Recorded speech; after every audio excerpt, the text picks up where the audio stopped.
अष्टांग संग्रह शरीर स्थानम अध्याय 3 श्लोक 29। गर्भ प्रसव मंत्र पर व्याख्यान दूंगा। ये संस्कृत में है, मैं इसको आपको हिंदी में बता देता हूं। मंत्र को हिंदी में बोलेंगे तब भी वही काम करेगा। दूसरी स्त्री इस गर्भवती के बाएं कान में निम्न मंत्र का जाप करे। मंत्र सुनो। पृथ्वी, जल, आकाश, तेज, वायु, ये 5 महाभूत हैं। विष्णु और प्रजापति परमात्मा तुझ से गर्भा स्त्री की सदा रक्षा करे। तुझे विशल्या अर्थात नॉर्मल डिलीवरी हो, ऑपरेशन न करना पड़े। हे सुमुखी, तू बिना कष्ट के कार्तिकेय के समान कांति वाला, लेस रहित और कार्तिकेय से रक्षित पुत्र की उत्पन्न करे। ऐसा पुत्र उत्पन्न करे। तो ये सोम, अमृत सोम अर्थात चंद्रमा, चिंद्र भानु भामिनी और उच्छेस थवा नामी अश्व तेरे मंदिर में सदा रहे अर्थात तेरी रक्षा करे। हे स्त्री, ये लाया हुआ जल रूपी अमृत तेरे छोटे से गर्भ को बाहर निकाल दे। अग्नि, वायु, सूर्य और इंद्र समुद्र के साथ तुझे शांति प्रदान करे। तो 2 मंत्र हैं, च्यवन मंत्र। इनको शुद्ध जल को अभिमंत्रित करके गर्भवती को पिलाओ। इस प्रकार कुछ और मंत्र भी हैं, वो कांसे में या चांदी की थाली में लिख के भी प्रसव के समय गर्भवती को दिखाने का विधान है।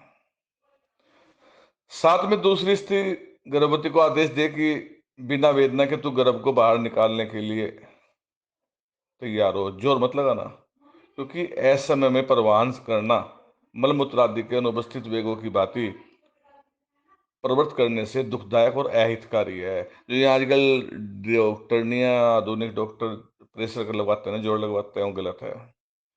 इससे गर्भ का श्वास की, खांसी की, सूजन के, कुबड़ेपन की तकलीफ आ सकती है। इस प्रकार मलमूत्र आदि का उपस्थित वेगों को रोकना भी हानिप्रद है। तो वो कितना जोर लगाना या नहीं लगाना, वो ध्यान रखने योग्य बात है। अगर आप जबरदस्ती लगाएंगे तो गलत है।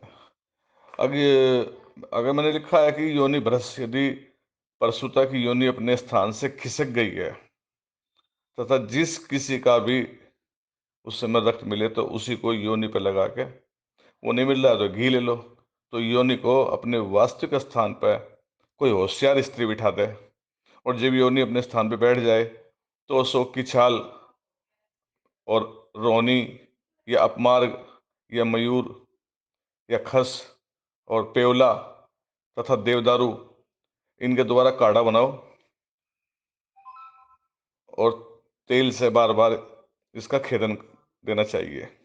और उसी तेल को, यानी कि सफाई करो ऊपर से, और उसी तेल को योनि में भर देना चाहिए। वो तेल योनि में कुछ देर रुका रहना चाहिए।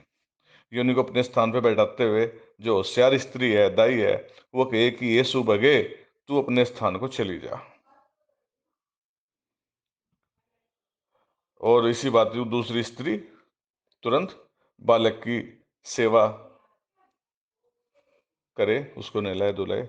सब मंत्र उसके साथ भी मंत्र हैं। यदि किसी स्त्री का, माता का डिलीवरी के समय या किसी और कारण से भी शरीर बाहर निकल गया है, तो सर्दियों का समय है, तो मेथी के लड्डू खाइए। मेथी के लड्डू खाएंगे तो इस निकला हुआ शरीर अंदर चला जाएगा। जो अनुभवी स्त्रियां हैं, बुजुर्ग, वो उसे कपड़े वगैरह से दबा के, एडी से दबा के भी अंदर करती हैं।